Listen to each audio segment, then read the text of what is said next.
శ్రీమాత్రే నమః, శ్రీ గురుభ్యో నమః. తదుపరి వృషభ రాశి వారికి ఈ యొక్క గ్రహణ కాలం నందు ఎలాంటి సంఘటనలు జరగబోతున్నాయనే విషయాన్ని ఇప్పుడు మనం తెలుసుకుందాం. ద్వితీయంలో గురువు, తృతీయంలో శుక్రుడు, అలాగే చతుర్థంలో బుధాదిత్య యోగము, అలాగే కేతుగ్రహ సంచారము, ఈ యొక్క పంచమంలో కుజగ్రహ సంచారం ఉంది. వీరు చూసుకున్నట్టయితే లాభస్థానమైనటువంటి దశమ స్థానంలో రాహు లాభంలో ఉన్నాడు, ఏకాదశ స్థానం నందు శని ఉన్నాడు. ఇవన్నీ కూడా బాగానే ఉన్నప్పటికీ వీరికి ఈ యొక్క గ్రహణ కాలమునందు విశేషంగా వృషభ రాశి వారికి కొన్ని ఇబ్బందులు ఉన్నాయి. కాబట్టి వీరు ఖచ్చితంగా ఈ గ్రహణం పూర్తయిన మరుసటి రోజు తెల్ల బియ్యము కేజీంబావు, అలాగే బొబ్బెరలు కిలోంబావు, అలాగే మినుములు 1 కేజీంబావు, అది కూడా వెండి చంద్రబింబము లేదా వెండి సర్పముతో సహా బ్రాహ్మణోత్తములకి వైట్ అండ్ యాష్ కలర్ కాంబినేషన్లో ఉన్నటువంటి క్లాత్, లేదా యాష్ కలర్ క్లాత్ సపరేట్గా, వైట్ కలర్ క్లాత్ సపరేట్గా, రెండు కలిపి బ్రాహ్మణులకి సదక్షిణాయుక్తంగా దానం ఇవ్వండి. అయ్య బాబోయ్, ప్రతిసారి బ్రాహ్మణులకే దానం ఇవ్వమంటున్నారు, ఇదేంటి అయ్యా బాబు అనుకుంటే, అవే వండిన పదార్థాలు ఎవరికైనా సరే మరుసటి రోజు మీరు అన్నదానంగా కూడా చేయొచ్చు. కాకపోతే బ్రాహ్మణులకు దానం ఇస్తే కేజీంబావు, అన్నదానం చేస్తే కనీసం 50-60 మందికి చేయాలి. మీరు ఏదైనా చేయొచ్చు, అది మీ శక్తి కొద్దీ చేయొచ్చు. ఇంకొకటి ఏమిటంటే, గ్రహణ సమయమునందు విశేషంగా మీ అందరూ కూడా చదవవలసినటువంటి మంత్రం ఒకటి ఇప్పుడు చెబుతాను నేను. ఆ మంత్రం ఏమిటంటే, ఒక గ్లాస్లో మీకు దర్భ వేసినటువంటి నీళ్లు ఉండాలి, ఒక గ్లాస్ ఒక స్పూన్ పెట్టుకోండి, ఇంకొక ప్లేట్ పెట్టుకోండి. ఈ మంత్రం అంతా కూడా 2 మాలలు ఎలా చెప్పాను అలా చేయండి. పూర్తయిన తర్వాతకి ఒక స్పూన్తో నీళ్లు తీసుకొని తత్సత్ బ్రహ్మార్పణమస్తు అని పక్కనున్న ప్లేట్లో వేయండి. అలా పక్కన వేసినటువంటి ప్లేట్లో ఉన్న నీళ్ళని మీరు తీర్థంగా తాగాలి. దాన్నే జపతీర్థము అంటారు. ఈ యొక్క నెలలో ఈ గ్రహణ సమయం నుండి తర్వాత కాలంలో కూడా ఎవరైనా జాతకం కోసం గనక ఫోన్ చేసే వాళ్ళు ఎవరైనా ఉంటే, మీ పేరు, date of birth, time, place compulsory ఉండాలి. 2025 రూపాయలు చెల్లించి జాతకం చెప్పించుకోవచ్చు. ఈసారి జాతకం చెప్పించుకున్న వాళ్ళకి వారి జాతకంతో పాటు లక్ష్మీ కుబేర లేదా లక్ష్మీ గణపతి లేదా లక్ష్మీదేవికి సంబంధించినటువంటి యంత్రాన్ని హోమంలో పెట్టింది మీకు ఇవ్వడం జరుగుతుంది. ఆసక్తి కలవారు కింద ఉన్న నెంబర్కి కాంటాక్ట్ చేయొచ్చు. అందరూ కూడా ఎలాంటి మంత్రం చదవాలనే విషయాన్ని, ఎలాంటి రెమెడీస్ తీసుకోవాలనే విషయాన్ని ఇప్పుడు మనం తెలుసుకుందాం. ద్వాదశ రాసుల వారికి కూడా గ్రహణానికి సంబంధించి ముఖ్యంగా ఈ ద్వాదశ రాసుల్లో మనకు 7 రాసులు ప్రత్యేకంగా వాటి యొక్క ప్రభావం ఉండబోతూ ఉంది. దానిలో కన్యారాశి, మకర రాశి, వృషభ రాశి, తులారాశి, కుంభరాశి, మిథున రాశి, అలాగే సింహరాశి, వీరందరూ కూడా ఈ యొక్క గ్రహణ కాలమందు ఎవరైతే ప్రెగ్నెంట్ లేడీస్ ఉంటారో ముఖ్యంగా వారి విషయానికి వస్తే, ఈ గ్రహణ పట్టు విడుపు అనేటువంటి కాలం మొదలయ్యేటువంటిది రాత్రి 8:58 అది విడిచేటువంటిది 1:50 అంటే 2 గంటల ప్రాంతం వరకు. అంతకంటే 1 గంట ముందు లేదా గంటన్నర ముందు అందరూ భోజనాదులు చేసేయండి. వీరైతే ఇల్లంతా శుద్ధి చేసుకొని, అంటే నీళ్లు వేసి మొత్తం కడుక్కోకుండా తుడుచుకొని, ఇంటి పైన దర్భ, అలాగే ఇంట్లో తినుబండారాలన్నింటిలో కూడా చిన్న చిన్న దర్భ పూసలు, అలాగే నీటిలో దర్భ, మీ యొక్క ఓవర్ ట్యాంక్లో కూడా ఒక దర్భలన్నీ కూడా బయట మీకు మార్కెట్లో ఎక్కడికి వెళ్ళినా దొరుకుతాయి. అలాగే ప్రెగ్నెంట్ లేడీస్ మాత్రము మీరు పడుకునేటువంటి రూమ్ అంతా చీకటిగా ఉండే ప్రయత్నం చేయండి. ఎట్టి పరిస్థితుల్లో ఫోన్లన్నీ ఏరోప్లేన్ మోడ్లో పెట్టేయండి. ఎందుకంటే cosmic race, cosmic energies, radiations, వీటి వల్ల కడుపులో ఉన్నటువంటి పిల్లలకు ఇబ్బంది కలగకుండా ఉండాలి అంటే గ్రహణ కాలం నందు వాటి యొక్క ఎఫెక్ట్ ఎక్కువగా ఉంటుంది. కాబట్టి ఫోన్ కాస్త మీరు సైలెంట్లో లేదా స్విచ్ ఆఫ్ చేసి పెట్టుకుని ఇంకా మంచిది. ఏరోప్లేన్ మోడ్ ఎందుకు అంటున్నామంటే, పొరపాటున చీకట్లో లేవాలన్నా, వాష్రూమ్కి వెళ్ళాలన్నా లైట్ వేసుకోవడానికి గాను విశేషంగా మీకు ఉపయోగపడుతుంది. అలాగే ఒకవేళ మీరు ఈ యొక్క ప్రెగ్నెంట్ లేడీస్ ఎవరైనా తాగాలని ఉంటే నీళ్ళలో ఇంత దర్భ వేసుకొని, దర్భ గొంతులు అడ్డుపడకుండా జాగ్రత్తగా వాటర్ తాగొచ్చు. మధ్యలో ఎడమ వైపుకి తిరిగి పడుకుంటే మంచిది. అట్లాగే పడుకోవాలని ఎక్కడా లేదు. గోక్కోకూడదట. మాకు ఇలా కూడా కొంతమంది చెబుతున్నారంటే అలా ఎక్కడ లేదండి. దురద వేసి దోమ గుడితే గోక్కోకుండా ఉంటే అదొక రకమైన ఇచ్చింగ్ డిఫరెన్షియేషన్ అనేది ఉంటుంది. ఎక్కడైనా ఆల్రెడీ మీకు దెబ్బ తగిలింటే దాన్ని మాత్రం మీరు ఆ గ్రహణ కాలమునందు ఇచ్చింగ్ చేయడం వల్ల ఆ ఎఫెక్ట్ అనేది ఎక్కువ ఉంటుంది తప్ప, కొత్తగా ఏదైనా దోమ కుడితే మీరు అట్లా చేయకుండాల్సిన అవసరం లేదు. మీరు పడుకునే రూమ్లో ఆవు నెయ్యితో దీపం పెట్టుకోండి. ఫ్యాన్ గాలికి ఉండదు కదా అంటే ఒక చిన్న గాజు పాత్ర ఉంటుంది, దాన్ని పెట్టుకోండి. పడుకునేటువంటి బెడ్ కింద కూడా దర్భ వేసుకోండి. ఇంట్లో అందరూ కూడా వీలైనంత వరకు ఈ యొక్క గ్రహణ కాలమునందు ఇప్పుడు నేను చెప్పేటువంటి మంత్రపఠనం చేయడం మంచిది. గ్రహణ సమయంలో దేవతల యొక్క శక్తి కాస్త తక్కువగా ఉంటుంది. ఆ సమయంలో మనం గనక ఏదైనా మంత్రం చదివినా, విశేషంగా దైవ ప్రార్థన చేసినా, ఒక 100 సార్లు చేస్తే 1000 సార్లు చేసినటువంటి ప్రతీతి.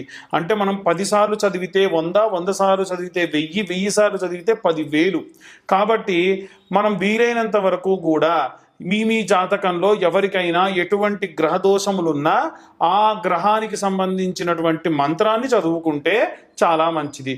మరి బీజాక్షరాలు చదివితే చాలా మంచిదండి, అందరూ చదవకూడదు. పొరపాటున బీజాక్షరం తప్పు చదివితే, కాబట్టి అందరూ బీజాక్షరం చదవాల్సిన పని లేదు. ఇప్పుడు నేను వివరంగా ప్రతి గ్రహానికి సంబంధించి ఒక మంత్రము, అలాగే విశేషంగా దాని యొక్క తర్వాత చదవాల్సినటువంటి మంత్రం, శ్లోకము మంత్రం రెండూ చెబుతా. ఇవి అందరూ కూడా మీ శక్తి మేరకు కనీసం 2 మాలలు చొప్పున చేసుకోండి. జపమాలలు ఉంటాయి కదా, ఆ జపమాలలు చేసుకుంటే మంచిది.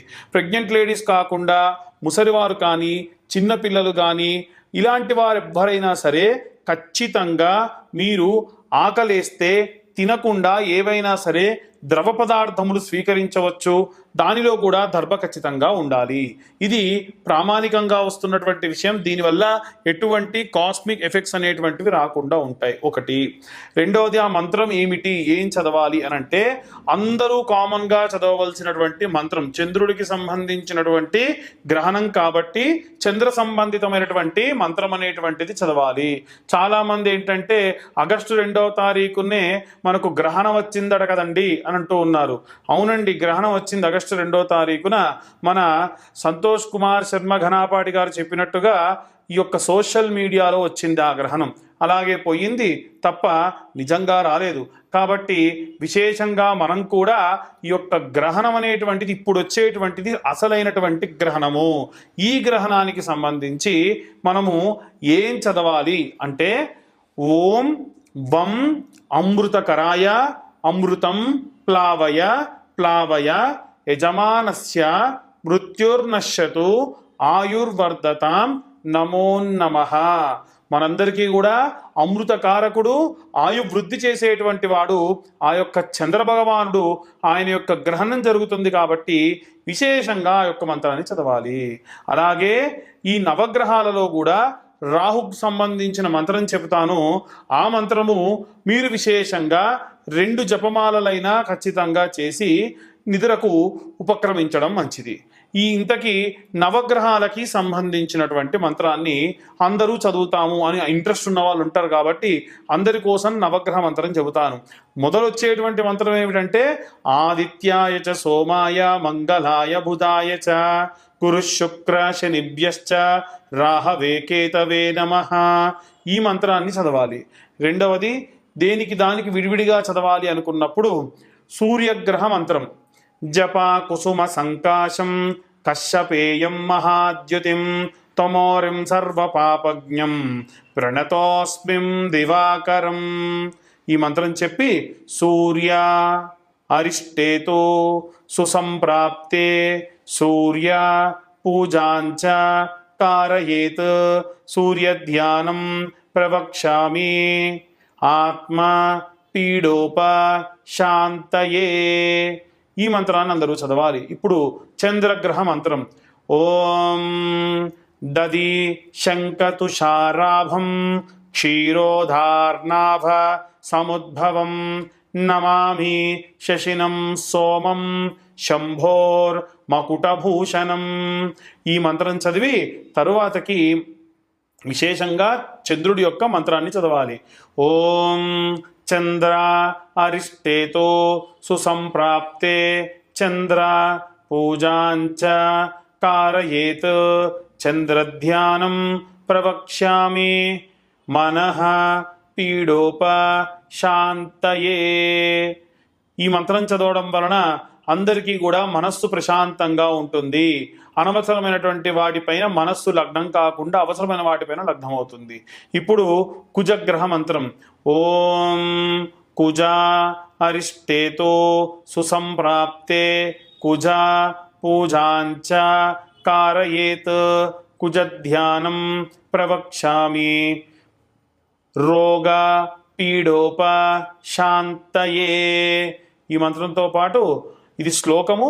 మంత్రం ఏమిటంటే ఓం ధరణీగర్భ సంభూతం విద్యుత్కాంతిం మహాద్యుతిం కుమారం శక్తిహస్తం తం మంగళం ప్రణమామ్యహం.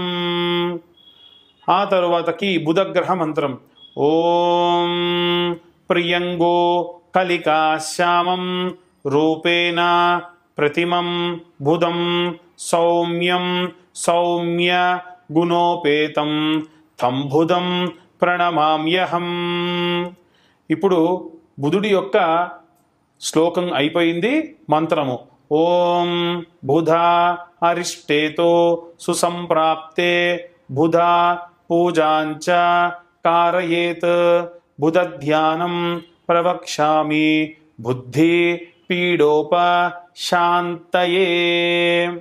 ఇప్పుడు బృహస్పతి మంత్రం ఓం దేవనాం చ ఋషీణాం చ గురుం కాంచన సన్నిభం బుద్ధిమంతం త్రిలోకేశం తం నమామి బృహస్పతిం.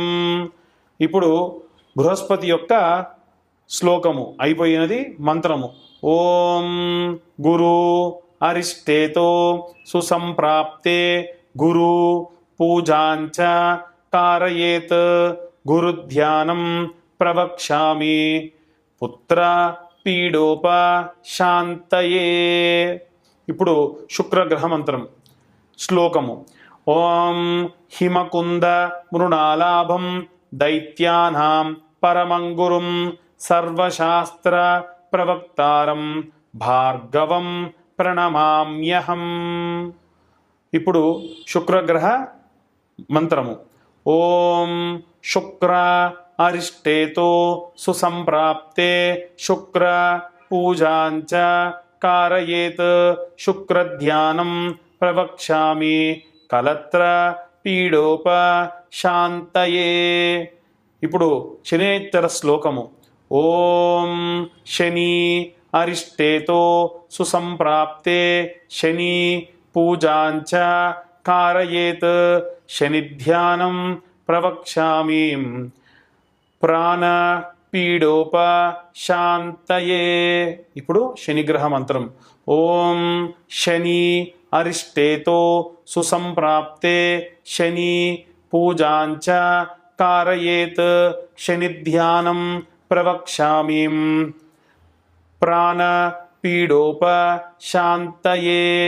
నీలాంజన సమాభాసం రవిపుత్రం యమాగ్రజం ఛాయామార్తాండ సంభూతం తం నమామి శనేశ్చరం.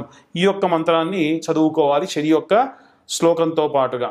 ఇప్పుడు రాహుగ్రహ మంత్రం ఓం అర్ధకాయం మహావీరం చంద్రాదిత్యాదిమర్దనం సింహికా గర్భసంభూతం తం రాహుం ప్రణమామ్యహం.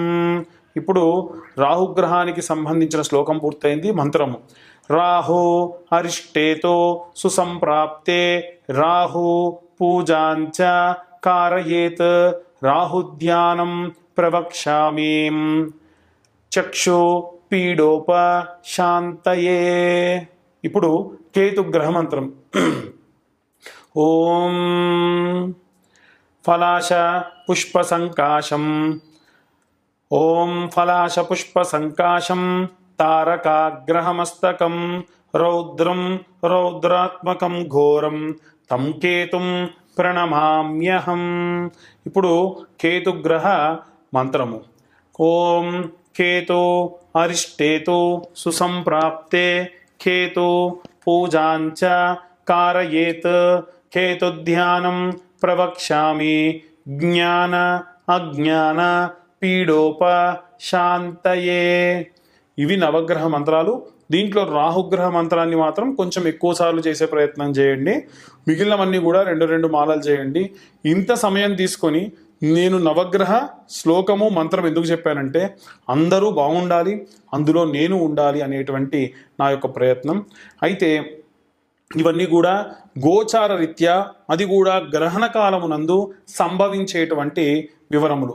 పూర్తిగా ఎవరికైనా మీ జాతకం డీటెయిల్డ్గా కావాలి అనుకుంటే ఖచ్చితంగా మీ పేరు, date of birth, time, place కింద ఉన్న నెంబర్కి వాట్సప్ చేస్తే 2025 రూపాయలు కట్టిన వారికి మీ జాతకంతో పాటు లక్ష్మీ కుబేర యంత్రం కూడా ఇవ్వడం జరుగుతుంది. ఈ నెలలో లక్ష్మీ కుబేర యంత్రము అలాగే జాతకము మీకు ఇవ్వడం జరుగుతుంది, ఎవరైతే 2025 కట్టి జాతకం చెల్లించుకుంటారో వారికి. కాబట్టి సర్వే జనా సుఖినో భవంతు. స్వస్తి.